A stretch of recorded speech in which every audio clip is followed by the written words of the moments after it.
if you're seeing Aha, when they're singing Take On Me, and he's getting to that super high part, if he points the microphone out at me, I'm gonna be upset. If I was more conscious about the fact that I was like developing like a calling card, I would have like picked something like less stupid. You got very anal retentive about putting the protector on the seat and then, lowering yourself onto the toilet and then peeing with such dainty precision that the people were waiting too long. So that's why they were getting upset.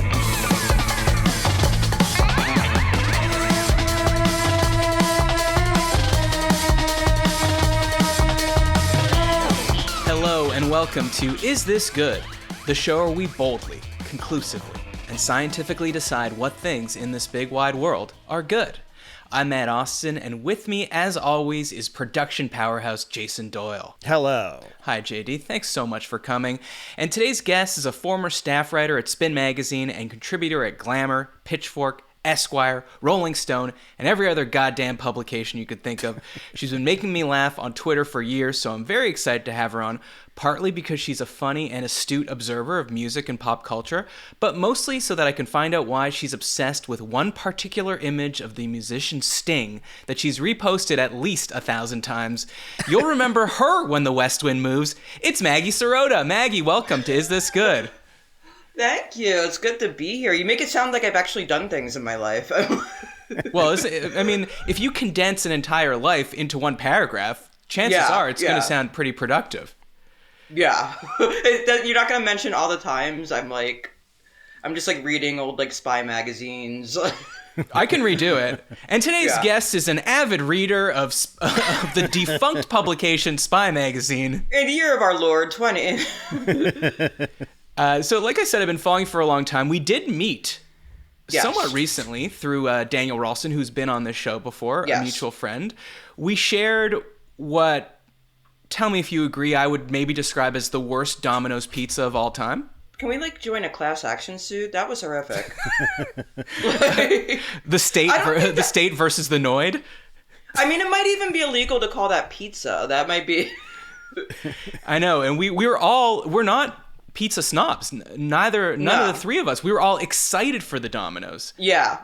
And I guess we got let down. It looked like they had literally, when I get a salad, people yell at me because I'll put the dressing in, I'll close the top, and then I'll really shake that thing just to get the dressing evenly coated amongst the lettuce.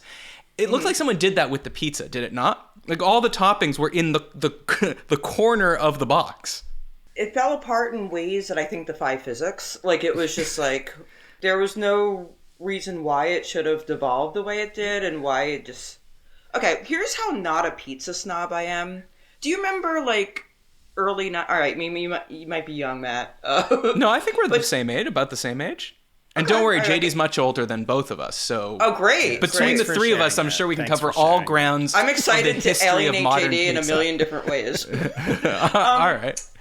This is how much not a pizza snob I am. Do you remember, the Little Caesars, $5, and you get, the 2 pizzas on a slab, and I don't think there was, any natural ingredient in them. It was just, that was definitely some government cheese, or just, an oil and water, masquerading as cheese, and I lived for those on Fridays.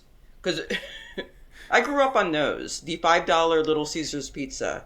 And, I found this, and then I found this pizza from Domino's. A brand I consider a higher step than Little Caesars. Yeah, I don't think it's an age thing. We're both Canadian, and at least where I grew up in Montreal, we did not have Little Caesars. Especially, it was a big deal when Pizza Hut came. Oh, boy, were we excited. You had, Petite César?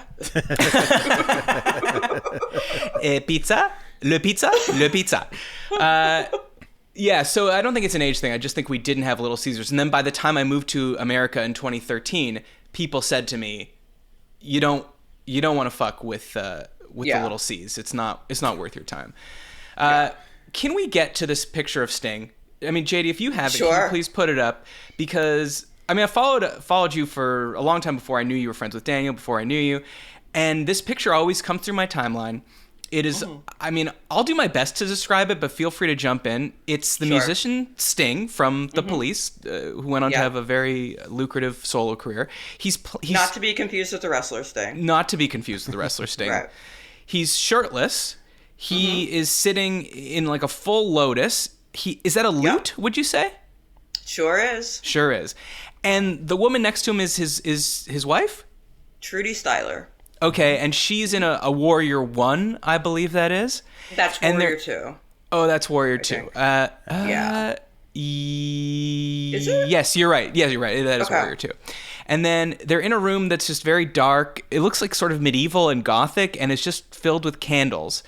And every time I see this picture come through, I'm like, oh, there's Maggie, which I think is great to have like a calling card. I wish I had a Twitter calling card. It'd be cool if I decided like when I guess I didn't consciously decide to brand myself, but it was like, if I was more conscious about the fact that I was like developing like a calling card, I would have like picked something like less stupid.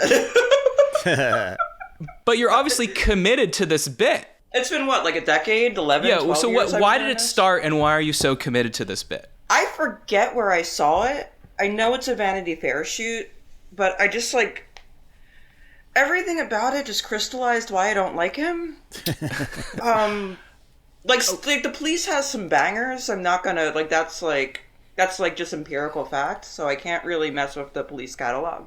But just Sting as a human, like, it's just like when he's kind of emblematic of ascending to a certain like level of celebrity where you just lose all sense of like self-awareness. Like, are you talking about the the tantric sex for 14 hours or whatever it is he said, things like that? Or I think that was like overblown. I think he like maybe like took a class or something, but that got into like that I think that blew culturally into this is how he lives his life every day. I doubt that's his deal, just 8 hours, no orgasm every day. That sounds tiring. But if anyone could do it, you would think it. Like, Bono couldn't handle it, let's be honest, right? He's in really good shape. He's in great shape. Yeah, he's in really good shape. Like, I've just heard stories of him being rude to people I know personally. I have met Sting. Have I told you this, Matt? No, I don't think so, but please. I met him in 1987. I was with him for precisely 58 seconds because I worked at the CN Tower as an elevator operator, and that's the length of the trip to go from the ground floor to the observation level. And it was just me, him, and his publicist, and he was lovely. I have to say that he was absolutely very, very cordial, very polite, very English, you know. An Englishman in New York, some could even say. An Englishman in Toronto, yeah. For the 58 seconds that I spent with Sting, he was lovely. But maybe once you pass that 1 minute threshold, that's it. Like you lose him and you get the real Sting. I don't know. When you told me you had a story, you met him, like I was afraid you were going to tell me like you watched him like give CPR to a child and bring them back. Like you just like and like now it's like I'm the piece of shit because I'm just like dunking on this dude for like years. Well, I think Maggie's in New York, so let's get Sting, let's get Maggie, let's get them to the Empire State Building, and let's get them in an elevator going to the top. I don't think it's quite as tall. You're gonna have 48 seconds. Just get in there right away. Why the loot? Why the candles? Why the room? Why the yoga? And then I think you can finally put this to rest. If we don't see the picture again, we'll know you've been on an elevator with him. Yeah. All right. Before we start, some quick housekeeping. If you'd like to support the show, go to patreon.com/isthisgood. You will get ad-free episodes. You'll get access to our thriving community on Discord. You'll get an exclusive episode every month. And you will get our eternal gratitude. Please send topics for future shows to isthisgoodpod@gmail.com and subscribe on YouTube and leave a review on Apple Podcasts. Maggie, the premise of the show is very simple. I'm going to give you a topic. You tell me if it's good. Here we go. First topic. Toby K asks, singers at a concert pointing the microphone at the crowd, encouraging them to sing instead of the band. Is this good? Toby K. Oh, do you think this could be Toby Keith? Very possible. Yeah, definitely. And I think Toby Keith has definitely turned the microphone around, so I wonder if he's asking for himself. But what do you think? It's the classic moment. We've all been there. We're at a concert. The musician gets to the singer gets to the chorus, then they put the microphone out so we can sing it instead of them. Do you think this is good? I mean, this can go a lot of ways, but one of my favorite concert memories is actually this scenario. It was New Order at Radio City Music Hall, and I was at Spin, so probably maybe like 2019, 2008, somewhere around there. And you know the song Temptation, right? Oh, you got blue eyes. Oh, you got green eyes. So, when the song was kind of petering out, like there was kind of this back and forth between Bernard and the audience, where like he would sing one kind of round of it, and then it kind of reverted back to the audience, and then the audience kind of carried it out, the ending of Temptation, and it kind of, when it comes together in a certain way, it can be transcendent. Like, I just remember, like, kind of, like, watching these people swaying back and forth, like, under the lights, like, almost, like, in unison, as much rhythm as New Order fans can have, you know, like...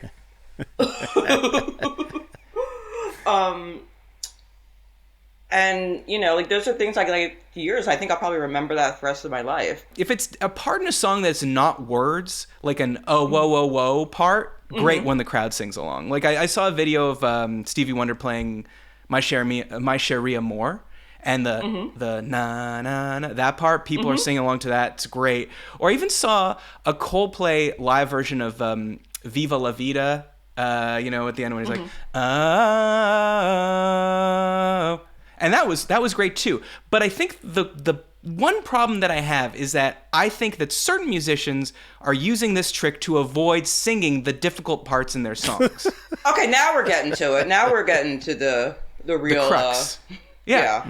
I mean, if you're seeing Aha, and I know you've probably seen Aha many times, but when they're singing "Take on Me," and he's getting to that super high part, if he points the microphone out at me so he doesn't have to have his voice crack, I'm gonna be upset because I think he's not holding up his end of the bargain.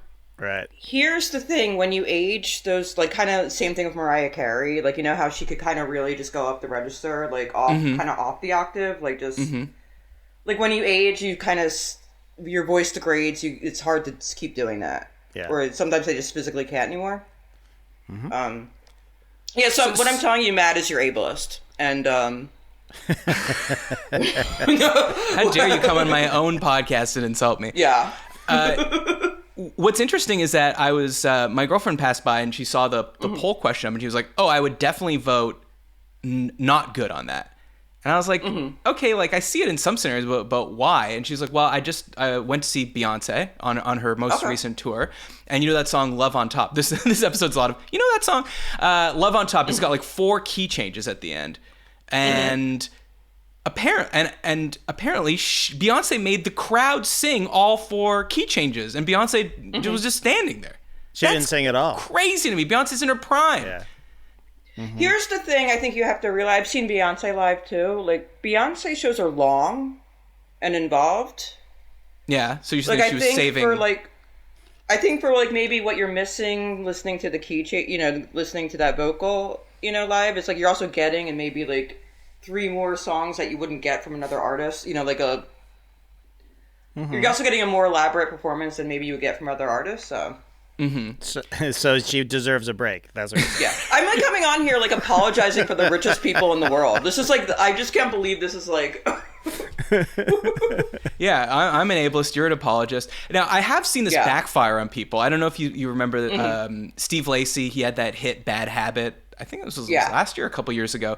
I don't think it was like number 1 on Billboard's the main chart, but it was like hot R&B and rock and alternative, and it got huge on TikTok, right? So when a song gets huge on TikTok, it's like a little tiny portion of the song, like the chorus, and so he was filling out, you know, rooms on tour on the strength of this song becoming huge. So there's a video out there of him on stage, and he turns the mic out for the chorus for people to sing the chorus. They sing the chorus, and then instead of like going into the verse, they just all stop and start going like, woo, like we did it, we sang the song.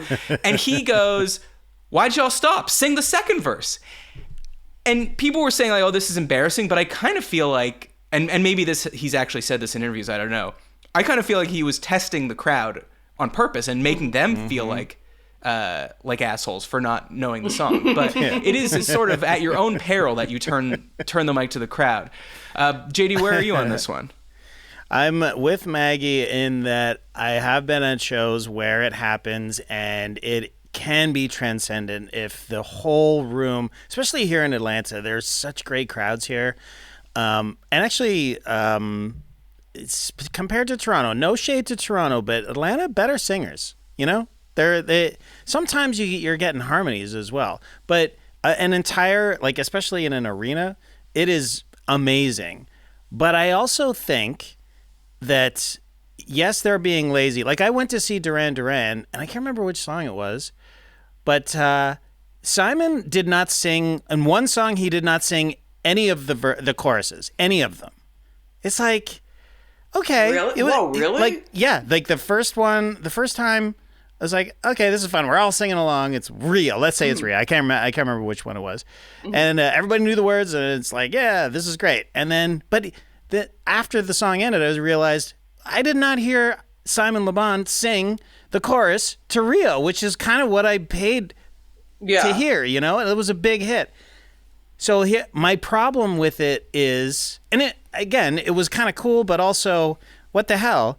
And I don't think it's a difficulty thing. I think it's an ego thing for a lot of artists. They like hearing their own songs sung back to them. Oh, okay. You know what I mean? And it's just like, okay, fine. It feels good that, you know, your audience is so intimately aware and into your songs and know them backwards and forwards, and they can take over.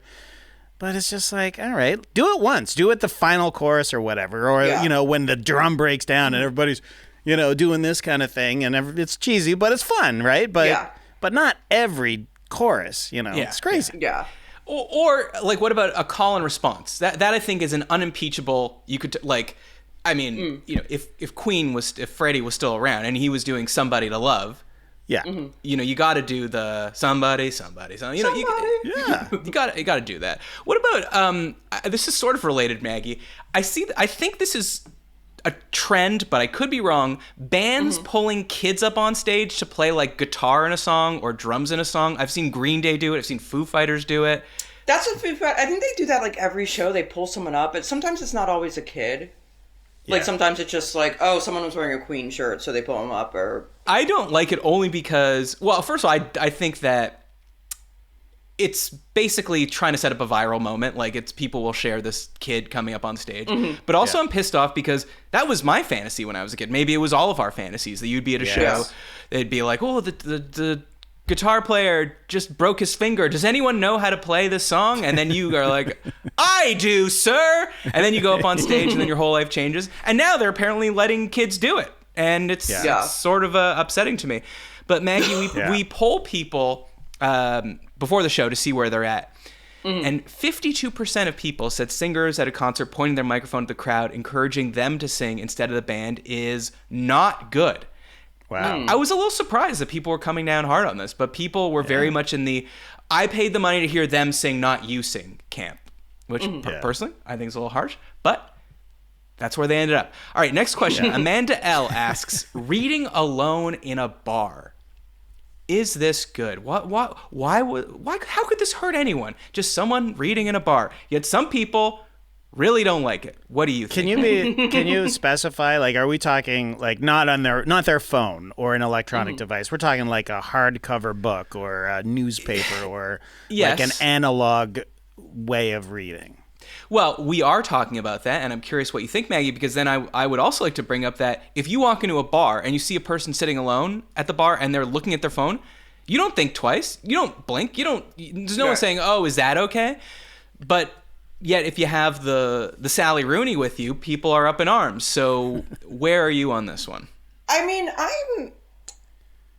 I'm a big believer in, like, just, wow, it makes that person feel good to read in the bar. Let them read their book. Like, at least they're an adult. I'm an adult. Like, unfortunately, that's not a valid opinion on this show. You can't just say you're okay with everything.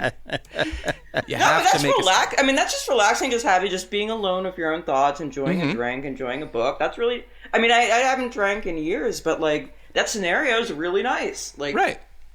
Yeah. I mean, you live in New York. Really... Your apartments are small. It's not weird for someone to not want to be in their apartment, but also not want to rage. And the bar is the thing that's open at 9, 10 at night, and that's where you go to have a drink and read, right? Yeah, or maybe you kind of just like you read a little bit, you look over at the baseball game over the bartender's shoulder. You know, it's sometimes it's just about being out in the world, but you don't want to fully participate in the world. It's kind of like 100%. Yeah. You just want to be out and around people, but just kind of, you know, just like like what my sociology professor used to call accomplished non-interaction. Like you're around people. Okay, Professor Serota, class in session. All right, so I'm handing out my.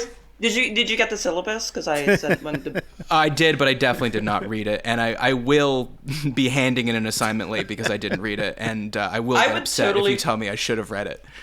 No, I will be the professor that shamelessly just like has them all buy my book. Yeah, I know, right. The classic. I guess people are upset about it because they think it's antisocial. I think I've seen some people online say they don't like it. They think it's performative, like you're proving how kind of sophisticated and smart you are. And then other people are like, I don't know what. Oh, sorry, Maggie, that sparked something in you. Yeah, I think that's more about the person's insecurities and what the other person's doing. Mm-hmm. Right. Like, what do you care what the person who like. What do you care if the person reading their book thinks of you? You don't know them. Yeah. Well, like let's say in your drinking days, did you ever do this? Did you ever read a book in a bar? And my sub question is, did you view it as an invitation for someone to like start a conversation based on the book, or did you not want to be bothered at all? It depended on who was around me.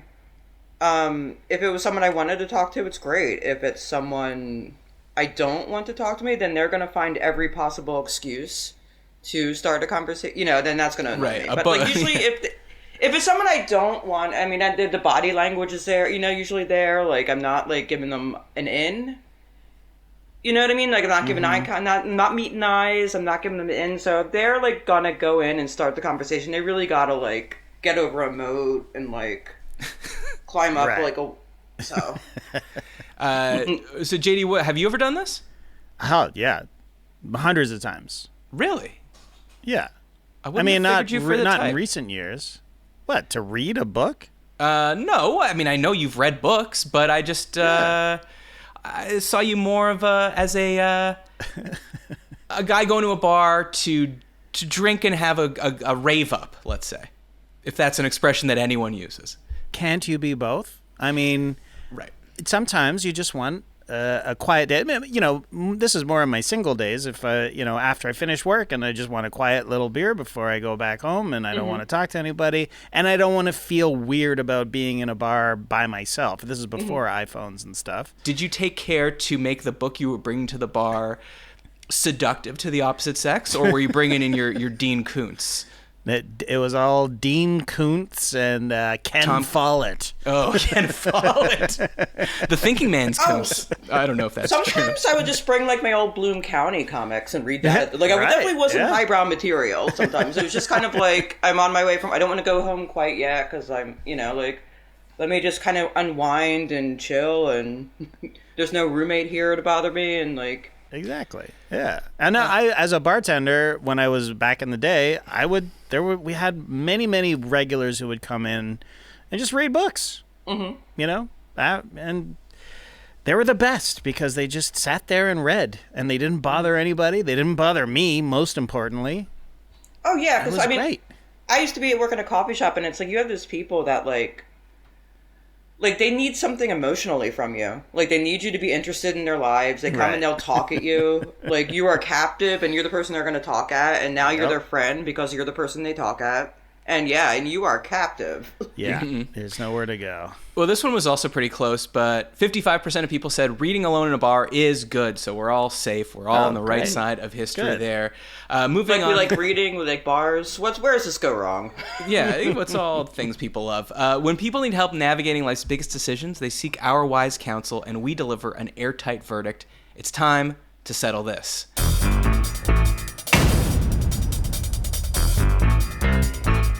All right, so Maggie, I'm going to read you an email. A listener is having an issue, and we're going to settle it for them. So here we go. Hi, guys. A couple months ago, I was stuck in traffic on my way to meet a friend for dinner. I really needed to go, number one, but decided to wait until I got to the restaurant.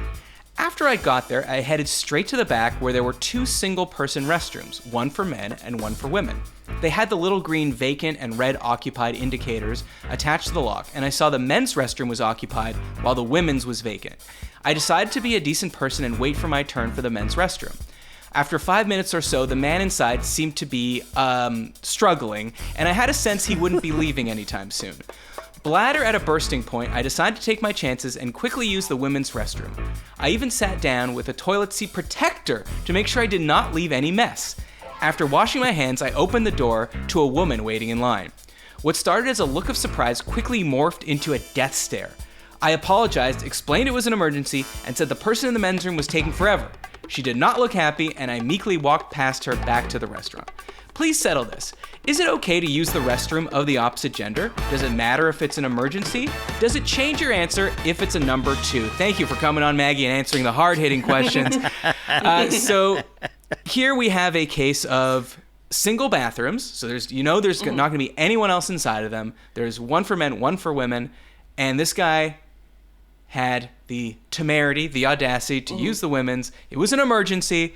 What would you do if you were the woman and he walks out and you're standing there waiting for the women's? Would this upset you? If he said it was, I've been behind, a bar in Brooklyn, people disappear into the bar or into the bathroom. It could be a while. They're doing cocaine. You wish cocaine was illegal so you could go pee. Mm-hmm. But I've been there where it's okay, the women's room's locked up. They're, and then the men's room's open and it's just no one's in line. So yeah, I'm just gonna I've been here a while. This is really uncomfortable. Yeah, I'm gonna dart in and dart out. Would this woman be happier if you shat on the floor? Yeah. Would she yeah, Well, it was a number 1, Maggie. He did specify. But a fair point. A fair point. I heard number 2. Why is this guy... He said, I even sat down with a toilet seat protector to make sure I didn't leave any mess. If he's just peeing, why didn't he just lift the seat? I don't understand. He didn't need to tell us that. That's something he didn't need to tell us. He's virtue signaling.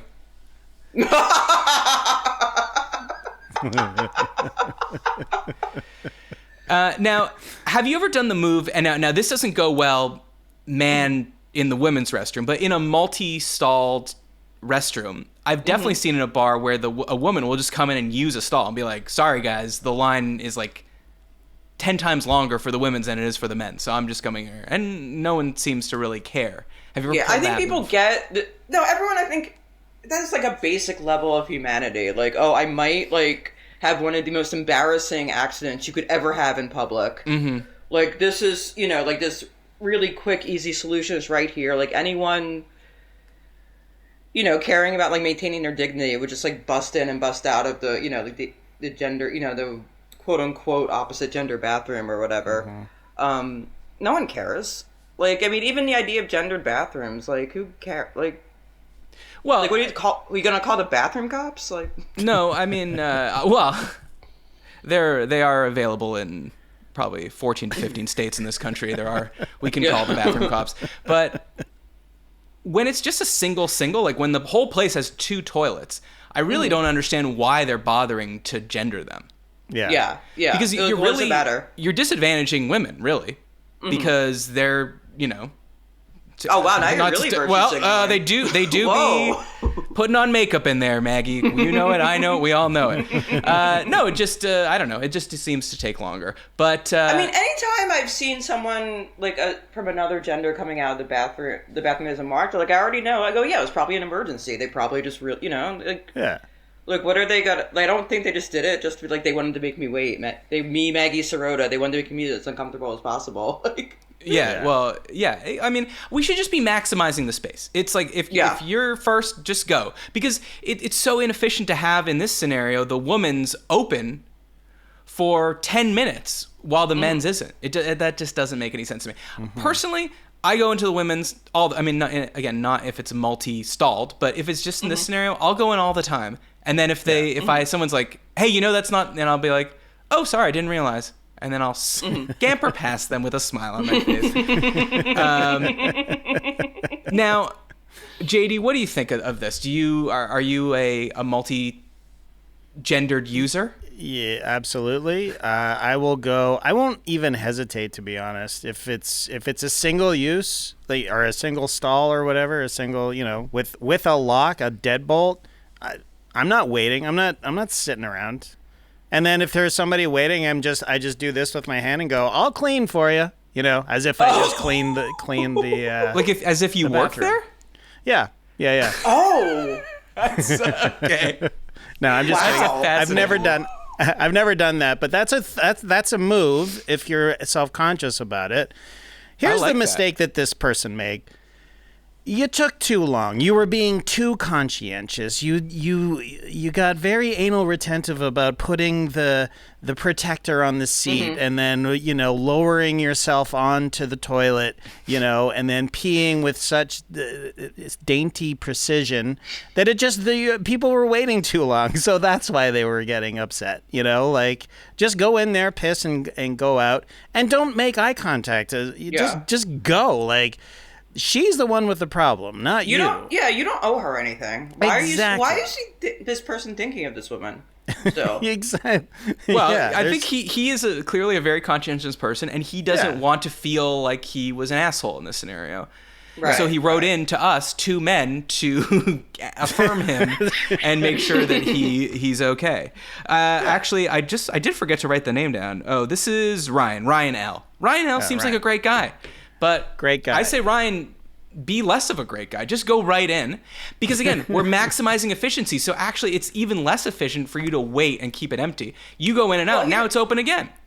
Yeah. And then what? Like, you're just going to ruin more people's night if you're just, like, letting loose urine, while waiting in line. And now everyone has to smell your urine. Like, that's exactly right. You actually did this for everyone, not just for you. Now, I guess the question is, Maggie, that women might say, perhaps this is a straw woman argument, but if we let men in here, it's going to be worse in here. It's going to smell worse. There's going to be piss everywhere. It's going to be dirtier. Do you agree with that? Not necessarily. No, I don't believe in gender essentialism. Yeah. Like, I mean, if the bathroom gets dirty, if it gets, like, untenable and just disgusting, that's a management issue. That's not a customer issue, I think, unless you, like everyone like you that drinks in your bar was just like unfrozen from a block of ice and there's Feral. This was an Encino, and Ryan is an Encino man. I think that we've settled it, Ryan, and I think the answer is don't be so polite. Just go right in. Don't sit down on the seat. Don't use one of their precious toilet seat protectors. No, lift it, lift it, and lift it, and give it a wipe. Give it a wipe, because the other thing is, and we've discussed this on the show before, Maggie, that in communal bathrooms, like especially in a gym, like a yoga studio or something like that. My teacher, of course, is Trudy Styler. I often find myself cleaning things in the bathroom that I did not dirty, because I don't want the stereotype of me walking out and then a woman walking in and being like, "Oh, I knew that fucking guy. Look, there's piss on the seat," or there, whatever. Oh, okay. Here's the thing I do in the bathroom. Like, if someone just destroyed the toilet, just like massive stench, like you just come into the aftermath of someone else's just like someone else's like odor hate crime, and like you are. And then you come out. I always did a thing where I just signal to the next person that it wasn't me. Like, you know what I mean? I just really need the next person to just like you do that, and you're just like, I don't know what the person ate. Come on, that's not gonna work. To me, that's the person that did it. That's a smelt it, dealt it scenario. Right. Sometimes I just say like, "Oh my god, it was not me. I'm sorry." And sometimes I just come out and say it. Like, yeah, I don't. It was like this when I came in here. I'm so sorry. We're on this together. Yeah. That's interesting. I try to just not say anything and just be like, because I think if I say something, they'll even more think it was me. But, yeah, that's that's very Canadian of you. Well, I believe in Canadian essentialism. Maggie, not everyone is going to agree with everything you say, but sometimes you have to stand alone on the edge of popular consensus. It's time for unpopular opinions.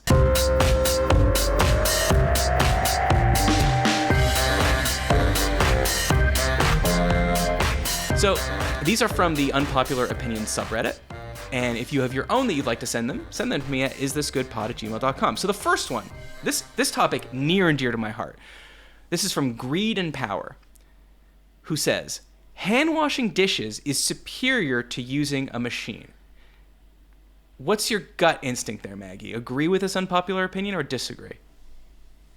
I spent $300 and like literally injured my back to carry up a dish, like kind of a countertop dishwasher. Oh yeah, I I've seen for those. $300, like up from, it's probably made in Bulgaria, and like these are the lengths I'm going to not do my own dishes because number one, I do not trust. I'm just not I'm not a domestic goddess. Okay. I don't know if the Phillies hoodie gave that away or like.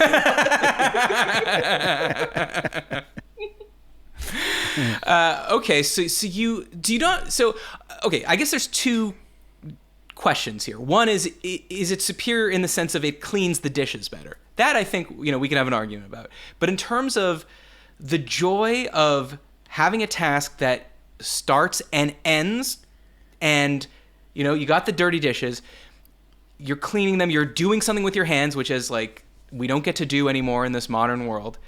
And you get to go watch things go from dirty to clean, and you know that you did it, and you know that you were there at the start, you were there at the end, you got a podcast in your ears. I think it is a Zen practice, personally. But I guess you, right, Maggie, don't feel the same way. I think there are like cleaning practices like vacuuming or what else? Just like kind of like getting all my clothes off my room's floor and like kind of getting all my laundry away when the bed's made, where it's like I get that sense of satisfaction, like that you're talking about. Dishes, fuck no. Wow. There's no glory in doing your own dishes. There's no glory in dishes. No, take your life back. No, put them in the thing. JD, what do you have a dishwasher at your place, or is that one of the things that where the pipe burst? It was where the pipe burst. Yeah, Maggie, we had a pipe burst here. I'm so sorry. That's okay. We're dealing with it. But we have a dishwasher. But for a few, like 6 months ago, it broke down. Mm-hmm. Right. I have 2 kids, 2 teenage boys. Oh, and, I'm sorry. Yeah, it's rough. He loves them, but I understand why you're saying that, Maggie. Go ahead. Yeah.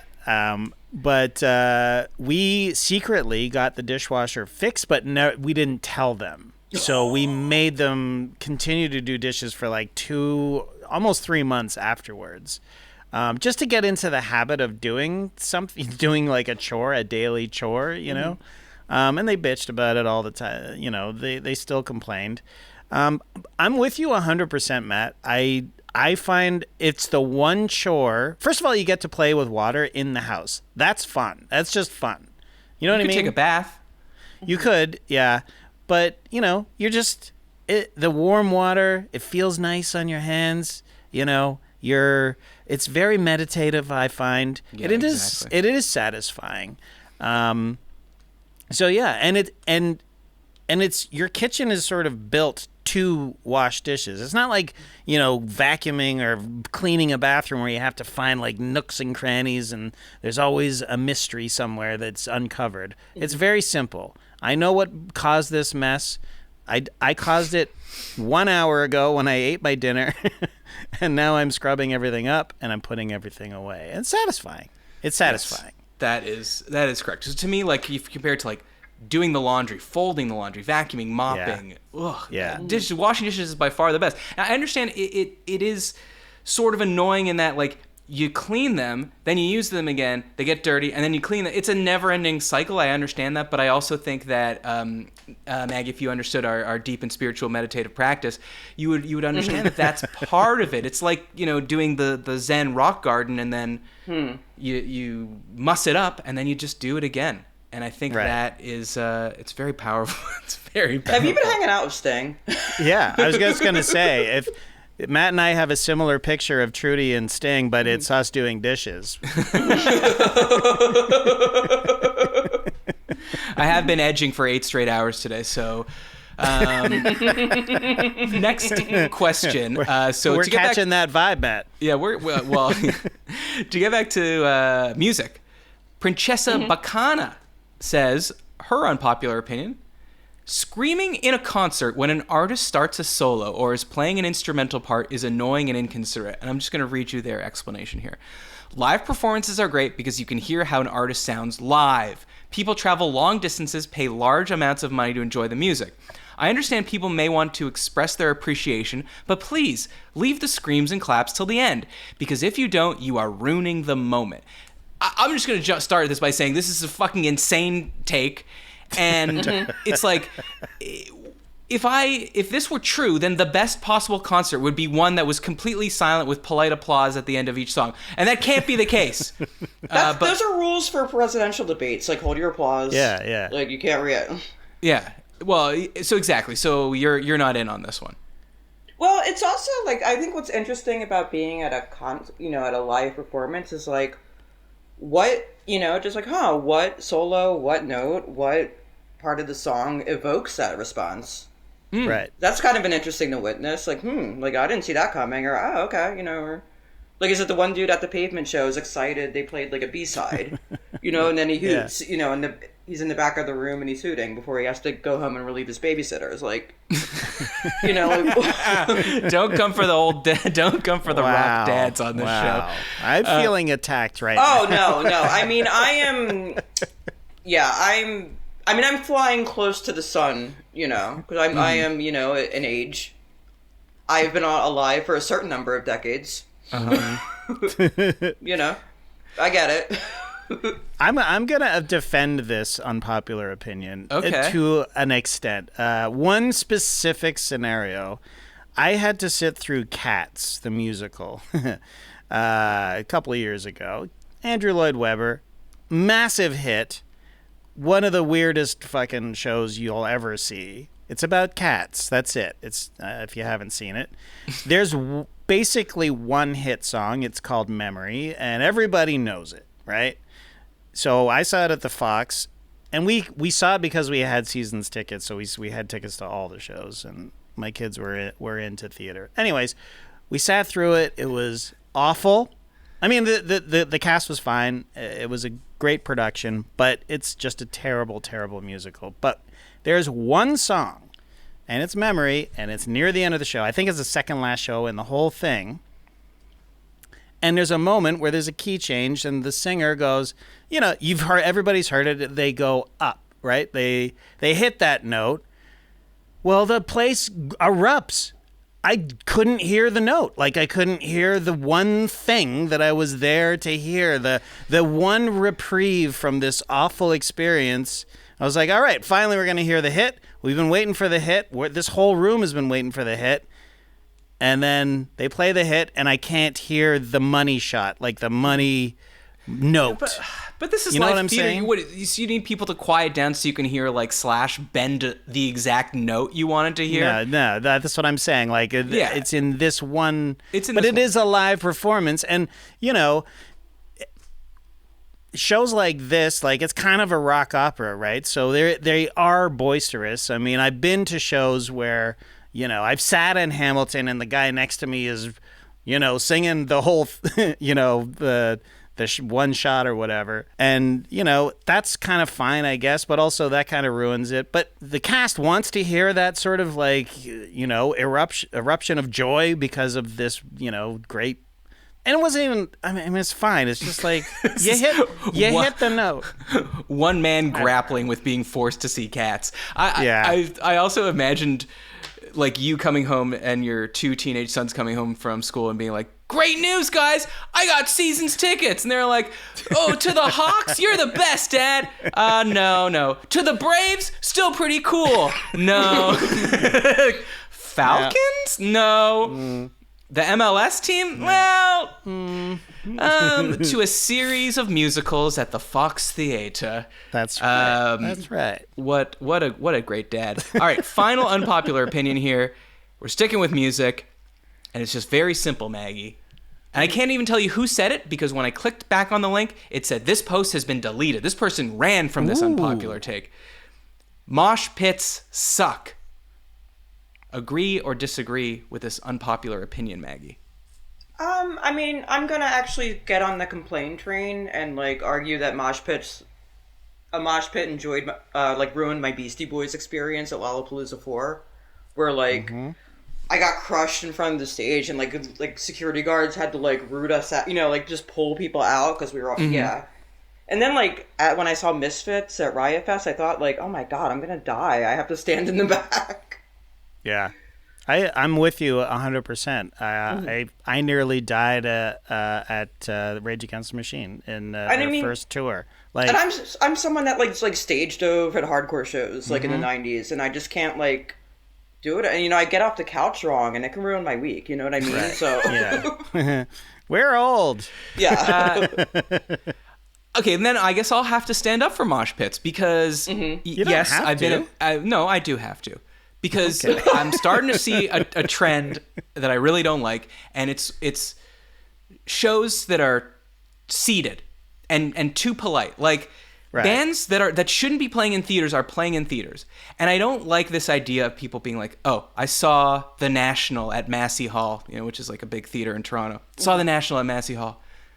Acoustics were incredible. I'm like, I couldn't give a fuck. Like, I'd much rather it sound shittier, but there be some energy and people standing up and moving around and actually feeling like you're at a show and not, at the opera or something. I want someone's sweat to fall on me. I want a bit of beer spilt on me. I want people bopping up and down. And if, by God, if you need to be in a mosh pit for it to happen, then I'll take that over just polite standing. I mean... I saw the Walkman fairly recently in LA, and it was in a beautiful theater. It was not a seated theater, but it was just everyone was just pretty polite. Like even during The Rat, which is like a big, pretty heavy, song, people were just sort of standing there, and I kind of hated it. I mean, the band sounded good, but I was like, this doesn't feel different enough for me listening to it in my car.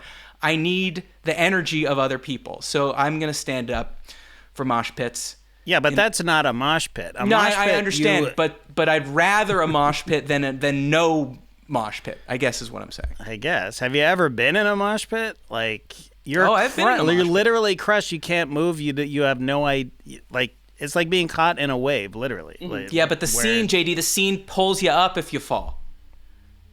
Is that what happens? Well, I don't know. No, actually, yeah, my first mosh pit was at the Rollins Band in 1993.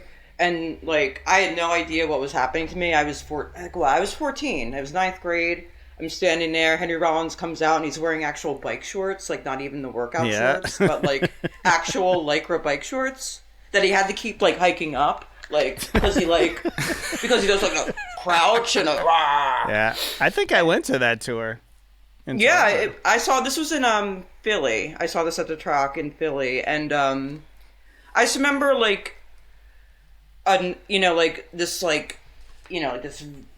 drum hit and this bass line was like boom, and then I just fell right over, like boom, and then this. Well, what were you, the guy on the front of the Maxell tape? You just literally got blown back by the sound? No, it was just like the crowd reacting to it. Like everyone just started to. Everyone was really anxious, I guess, to really get into it, and like, so I was like. I just went right over, and this guy, just nice guy in a Black Flag shirt, just picked me up, got me up. He's like, "You okay?" And that was really nice. But like, then I saw it was so nice. I didn't even say like, "Wow, wearing the Black Flag shirt to the Henry Rollins show, huh?" That's how nice it was. That's how. That's a whole different topic conversation. Wearing the band, I know that's not the same band, but the band's merch to the show. Yeah. A little odd, but I don't know. I mean, everyone just the line for merch now at shows is longer than the line for the bar. Okay, I know. You know what? This is too old man shit. We're moving on. Yeah. Maggie, there's only one thing left to do, and that's play subjective trivia.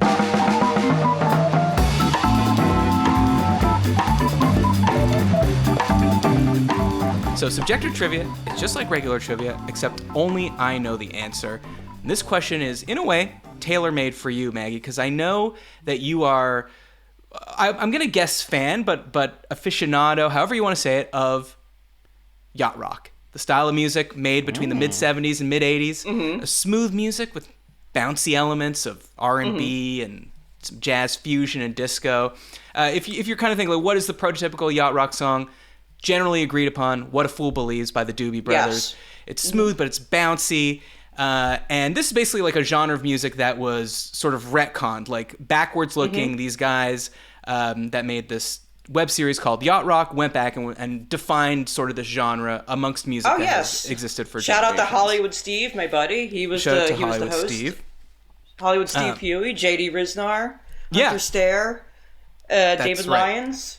That's right. Oh, we see we're shouting at the originals, not the fakers from Sirius XM.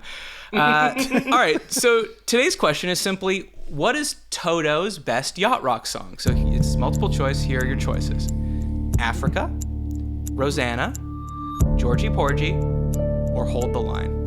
Now I have my answer written on this card here, and we're trying to get our answers to match up. You can consult with JD. What is Toto's best yacht rock song? Africa, Rosanna, Georgie Porgy, or Hold the Line?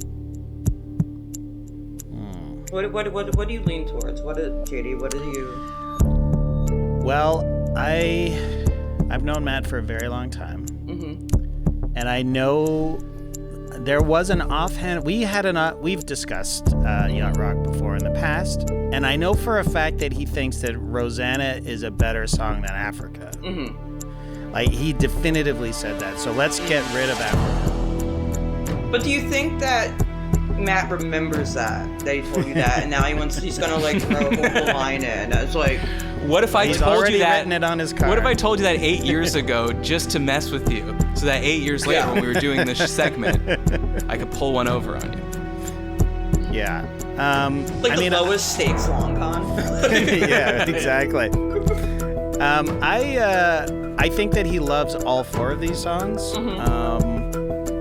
But Rosanna is my personal favorite of the four. It's got the purdy shuffle. It's it's amazing. So I'm leaning towards Rosanna.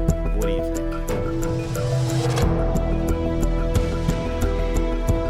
I love it when guests take this so seriously. They don't want to get it wrong. I don't know Matt as well as you, but I'm gonna say Hold the Line because it's maybe a left field choice. Okay. Maybe sometimes Matt wants us to think he's a guy that will zag when we think he's gonna zag. You know what I mean? Like, it's... Yeah. See, I would say that he would say that Hold the Line almost isn't yacht rock. Like, it's too. Yeah, but unfortunately, I looked it up. It is certified yacht rock as opposed to yacht rock, according to the guys from the original Yacht Rock podcast. But I'm going to give you the answer now. One of the two of you is right. Who's it going to be? It's JD, Rosanna. I knew it. It's a banger. It's a banger. And you know what? Georgie Porgy is the smoothest of those, but that's my least favorite. I just find it creepy when that's the chorus. It is odd. It's very weird to me. I've never understood it. But that's where we are. Maggie, I do appreciate you taking that so seriously. Hold the Line, probably my second favorite song in that. But you did your best, and that's all that matters. Yeah. Maggie, where can people find you? Or do you want people to find you? Witness protection doesn't start till next week, so I'll be at my local pub reading a book. Yeah. I will be doing a crossword, and I will yell at anyone that tries to talk to me. This is not a team sport. I can be found on Twitter at Maggie Serota, or I refuse to call it X. And, no, we don't call it X on this podcast. Yeah. On any given social media, anywhere where people are convening to talk shit, I am at Maggie Serota. Or share memes, I am at Maggie Serota. So, Blue Sky, the other ones, I don't know. I'm around. Well, if you're on one of these new social networks and you're not sure if that's Maggie, when you see the picture of shirtless Sting, you'll know you're in the right place. All right. Remember, you could support the show patreon.com/isthisgood. Email us at isthisgoodpod@gmail.com and rate us on Apple Podcasts. Subscribe on YouTube. Thanks for listening. Thanks to JD. Thanks to Maggie for coming on. Thanks in advance for leaving a 5-star review. For everyone, I'm Matt Austin, and this was good. We'll see you next week.